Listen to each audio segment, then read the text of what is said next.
Cette créature, c'est ce qu'on appelle un poisson-lune, et c'est la preuve que la nature n'a pas toujours fait les meilleurs choix.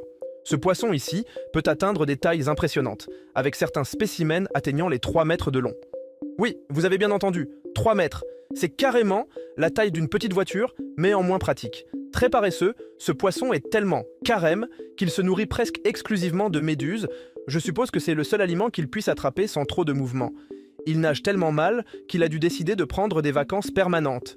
Il se laisse juste emporter par le courant. Si jamais il se retrouve en danger, il n'a absolument aucune chance de s'échapper, alors il se laisse gentiment dévorer. Eh bien, au moins, il ne meurt pas stressé. D'ailleurs, si vous avez un peu de temps, allez voir à quoi ressemble le squelette d'un poisson-lune. Vous allez voir que ça n'a absolument aucun sens. C'est comme si un poisson avait décidé de faire une pause dans son évolution. Qui dit animal, carême, dit aussi parasite. Et ce poisson-lune est un vrai hôtel 5 étoiles pour eux.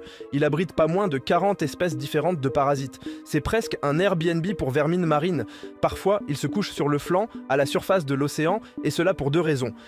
La première, c'est qu'il veut prendre un bain de soleil. Apparemment, les poissons ont aussi besoin de poudre bronzante maintenant.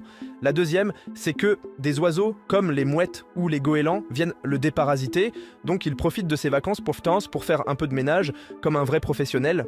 Ce qui est un peu fou, c'est que cet animal est le résultat de millions d'années d'évolution.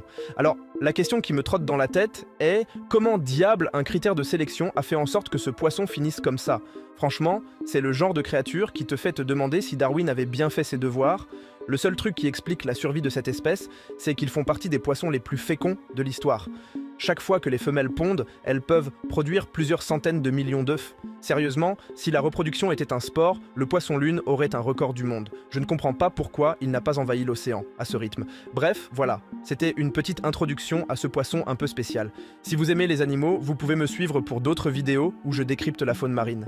Je fais 3 vidéos par semaine, donc c'est presque comme un abonnement Netflix mais version gratuite.